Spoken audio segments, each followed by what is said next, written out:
All right, you sick fucks. Welcome back to another deep dive. And today we're talking about something that's going to blow your goddamn minds. Wow.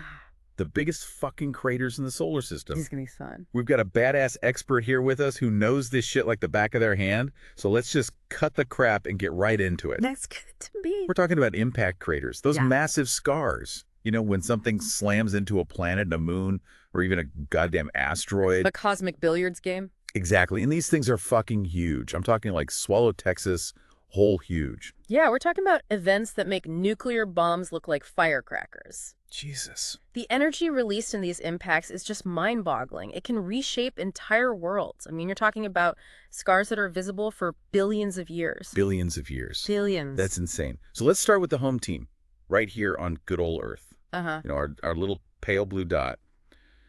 What's the most fucked up crater we've got here? Well, the one that everyone knows, the one that probably had the biggest impact in recent history, is the Chicxulub crater down in Mexico. Oh, yeah, that's the dinosaur killer, right? Bingo. It's about 113 miles wide, and yeah, that's the one that likely wiped out the dinosaurs. So some giant space rock slams into Earth, ends the reign of the dinosaurs, and paves the way for us puny mammals to take over. That's like a cosmic power move right there. It's a pretty stark reminder of the power of these impacts. I mean, the Chicxulub impact triggered massive tsunamis, earthquakes, volcanic eruptions, you name it. It was a global catastrophe. So basically a really, really bad day for anything living on Earth at the time. Yeah, that's one way to put it. But on the bright side, at least it made for some great fossil finds. That's true. That's true. Uh, All right, so Earth got punched in the face pretty hard. But what about our neighbor Mars? Mars. I always thought Mars was kind of a loser. You know, just a big red dust ball. Hmm. But maybe all those craters give it some badass battle scars. Oh, Mars has got some stories to tell. Let me tell you. Okay, lay it on me. What's the most impressive crater on Mars? Well, Mars actually has the largest visible crater in the whole solar system. And the whole solar system. The whole damn thing. Holy shit. It's called Hellas Planitia, and it is absolutely massive. It's about 1,400 miles in diameter. 1,400 miles. To put that in perspective, you could fit the entire United States inside that thing. The entire United States. Yeah, think about that for a second. The entire United States just swallowed up by one giant crater. It's like watching a cosmic boxing match. You know, just a knockout punch. Yeah, pretty much. And speaking of getting punched in the face, let's talk about the moon. Yeah, the moon. It's got to have some gnarly scars too, right? It's basically Earth's punching bag. Oh, the moon has seen its fair share of action, that's for sure. It actually has the largest known impact basin in the entire solar system. Wait, bigger than Hellas Planitia on Mars. Bigger. It's called the South Pole Aitken Basin, and it's a whopping 1,600 miles in diameter.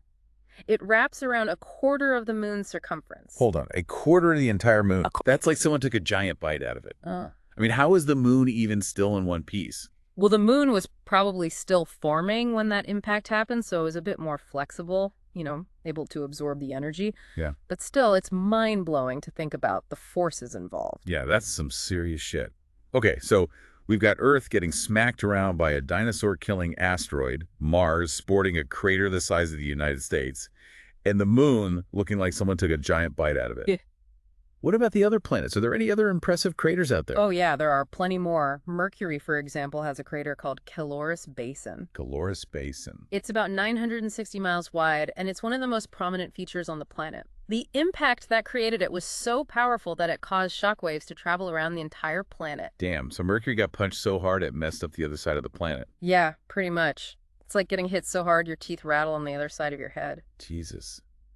Okay, so we've talked about planets and moons getting hit, but what about asteroids smashing into each other? Oh yeah, the asteroid belt is like a cosmic demolition derby. It's got to be a royal rumble out there. Yeah, one of the most striking examples is Vesta. Vesta. It's a large asteroid with a crater called Rhea Silvia. Rhea Silvia. And that crater is almost as wide as the asteroid itself. Wait, the crater's almost as big as the entire asteroid? How the hell is that thing even still in one piece? It's a testament to how powerful these impacts can be. I mean, the impact that formed Rhea Silvia nearly shattered Vesta entirely. So it's like someone took a sledgehammer to a watermelon? Pretty much. Yeah. And the debris from that impact is scattered all over the solar system. Some of it even landed on Earth as meteorites. So we might have pieces of a busted up asteroid right here on Earth. Yeah, it's pretty cool when you think about it. It's kind of poetic in a fucked up way. These giant impacts that are capable of wiping out entire species, they might also be responsible for spreading life throughout the solar system. Yeah, it's a strange thought, isn't it? All right, so we've covered some of the biggest and baddest craters in the solar system. But what do we actually learn from these cosmic scars? Is it just about destruction, or is there something more to it? Oh, there's definitely more to it. These craters are like time capsules. They offer a glimpse into the history of our solar system. By studying their composition, the materials that were ejected, the surrounding geology, we can learn so much about the past. So it's not just about the destruction, it's about understanding the forces that shaped our solar system. Exactly. And maybe even the potential for life on other planets. You got it. Damn, that's some heavy shit. Mm-hmm. I think we need a moment to process all this. So we were talking about how these giant craters are like time machines, giving us a peek into the solar system's past. But how do they actually work as time machines? Yeah, you kind of lost me there. It's cool to say that a crater is like a time machine, but how does smashing a planet with a giant rock tell us anything about the past? Think about it like an archaeological dig. When an impact happens, it excavates material from deep beneath the surface, bringing it up where we can study it. This material can be billions of years old, and it can tell us about the planet's composition, its internal structure, even the conditions that existed way back then. It's like digging a giant hole and finding fossils of the planet's history. Exactly. And not only are we looking at the stuff that gets dug up, but we also study the crater itself. The shape, the size, the structure of the crater. They can tell us a lot about the impactor, its size, speed, angle of impact, even its composition. Okay, I'm starting to see how this works. So these craters are like giant natural laboratories. Yeah. But let's get back to the whole life on other planets thing you mentioned. That craters can hold clues about that. How the hell does that work? Well, there's a theory that comets and asteroids might have delivered water and organic molecules to Earth, the essential ingredients for life as we know it. Wait, so you're saying life on Earth might have started with a giant space rock crashing into the planet? That's wild. Is there any evidence to support that? There's some pretty compelling evidence, actually. We found meteorites that contain amino acids, which are the building blocks of proteins, and some scientists believe that the unique geological features of certain craters could have provided environments where early life could have evolved. So those giant impacts that were wiping out life could have also been seeding life in other parts of the solar system. It's kind of poetic in a fucked up way. It is a strange thought. But let's shift gears for a second. Mm-hmm. We've been talking about these massive impacts like their ancient history. But what about the future? Could another big one happen in our lifetime? Are we just sitting ducks out here? Well, the odds of a major impact happening in our lifetime are pretty slim, but it's not impossible. That's why space agencies around the world are actively tracking asteroids that could pose a threat to Earth. So we've got people out there looking out for us, making sure we don't get blindsided by another cosmic bully. Exactly. That's reassuring, I guess. Yeah. But it still makes you realize how fragile we are on this little planet. One wrong roll of the cosmic dice and it's game over. That's a sobering thought for sure. But it also highlights the incredible resilience of life. Life has survived countless cataclysmic events throughout Earth's history. Massive impacts, volcanic eruptions, ice ages, you name it. And yet, here we are. So it's not just about the destruction. It's about how life finds a way to bounce back even after getting punched in the face by a giant space rock. Uh-huh. It's pretty badass when you think about it. Yeah. But let's move on from the heavy stuff and get back to the craters themselves. You mentioned some really weird ones before, craters filled with ice craters that look like giant spiders and craters that spew out gas. I'm ready to dive into that weird shit. All right, let's get weird then. First up, ice-filled craters. You might think of the Moon and Mercury as scorching, barren worlds, but they actually have craters that are permanently shadowed, creating these cosmic freezers where ice can survive for billions of years. Wait, ice on the Moon and Mercury? Isn't that some kind of cosmic contradiction? How does that even work? These craters are located near the poles where the sun's rays never reach the bottom. The temperatures in these permanently shadowed regions are incredibly low, allowing ice to persist even in these seemingly hostile environments. So we're talking about ancient, pristine ice, potentially older than the Earth itself. Yeah. That's pretty damn cool. What about those spider craters you mentioned? They sound like something straight out of a sci-fi horror movie. They do sound a bit creepy, don't they? These are called areniform terrain, and they're found on Mars. Imagine a central crater with dozens of radiating fractures that look like spider legs. Okay, that's definitely creepy. What causes these freaky formations? The leading theory is that when an impactor slams into Mars, it hits a layer of subsurface ice. This ice rapidly vaporizes, creating a surge of pressure that fractures the surface, forming those spider-like cracks. So it's like a giant cosmic zit popping, except instead of pus, it's ice and rock. That's a visual I won't soon forget. What about those gas-spewing craters? Are they like giant space farts? Not exactly space farts, but they are pretty damn impressive.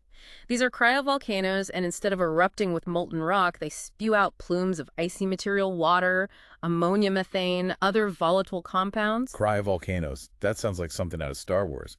Where do we find these icy bad boys? They're found on icy moons like Enceladus and Triton, where internal heat melts subsurface ice, creating pressure that erupts through cracks in the surface. So instead of lava flows, we've got geysers of ice and other weird shit shooting out into space. Yeah. That's wild. It makes you realize how diverse and strange the solar system really is. Absolutely. Yeah. And we've only just scratched the surface. There are still so many mysteries out there waiting to be uncovered. Okay, I'm ready to uncover some more mysteries. We're going to keep going and dive back into the cosmic abyss. Stay tuned, you magnificent bastards. We're just getting started. All right, you magnificent bastards, we're back for the final round of our crater extravaganza. We've talked about the biggest, the baddest, the weirdest craters in the solar system, and we've seen how these cosmic scars can be both destructive and creative, right? Shaping planets, moons, and maybe even life itself. It's a delicate balance. Yeah, for sure. But before we wrap up this deep dive, I want to talk about something that's been bugging me. We've been focusing on these massive impact craters, the ones that leave scars you can see from space. But what about the smaller impacts, the ones that don't make headlines but are still happening all the time? You're right. We tend to focus on the spectacular, but Earth is constantly bombarded by smaller meteoroids and space debris. Most of it burns up in the atmosphere, creating those beautiful shooting stars we see at night. Yeah, okay, so we've got these tiny space rocks putting on a light show for us every night. That's kind of romantic, I guess. Yeah. But what about the ones that don't burn up completely? The ones that make it through the atmosphere and slam into the ground? Those create what we call impact craters. And while they might not be as impressive as the Chicxulub crater, they can still tell us a lot about the history of Earth and the solar system. So even those little craters can be like time capsules. What kind of information can we get from them? By studying the composition of the impactor, the age of the crater, the surrounding geology, we can learn about the flux of objects hitting Earth over time, the composition of the early solar system, and even the potential for extraterrestrial life. Wait, extraterrestrial life? How do these little craters tell us about aliens? Well, remember that theory about comets and asteroids delivering the building blocks of life to Earth? Some scientists believe that studying these smaller impact craters could provide evidence to support that theory. We might find organic molecules or other signs of life that were brought to Earth by these cosmic visitors. So every time we see a shooting star, we could be witnessing the delivery of alien life. That's a thought that'll keep me up at night. But speaking of things that keep me up at night, let's talk about the big one. The one that wiped out the dinosaurs. What are the odds of something like that happening again? The good news is that impacts of that magnitude are extremely rare. The bad news is that they're not impossible. That's why space agencies around the world are constantly scanning the skies, looking for potentially hazardous asteroids, and they're developing strategies to deflect or destroy any asteroids that might pose a threat to Earth. Yes. We've got a planetary defense system in the works. We're working on it. That's kind of badass, but also kind of terrifying. It makes you realize that we're living in a cosmic shooting gallery. But hey, at least we're not just sitting ducks. We're fighting back using science and technology to protect our little blue marble. It's a constant battle. Yeah, but it's a battle worth fighting. Yeah. All right, so I think that's a good place to wrap up our deep dive into the world of impact craters. We've seen some incredible sights, learned some mind-blowing facts, and maybe even had a few existential crises along the way. It wouldn't be a deep dive without it. Exactly. But most importantly, we've gained a new perspective on the dynamic and often violent nature of our solar system. So the next time you look up at the night sky and see a shooting star, remember that you're witnessing a cosmic dance that's been going on for billions of years. A dance of destruction and creation of chaos and order of life and death. A beautiful way to put it. And who knows, maybe you're even witnessing the arrival of the next generation of life on Earth. All right, you magnificent bastards. That's it for this deep dive. Go out there, look up at the sky, and ponder the mysteries of the universe. And until next time, peace out.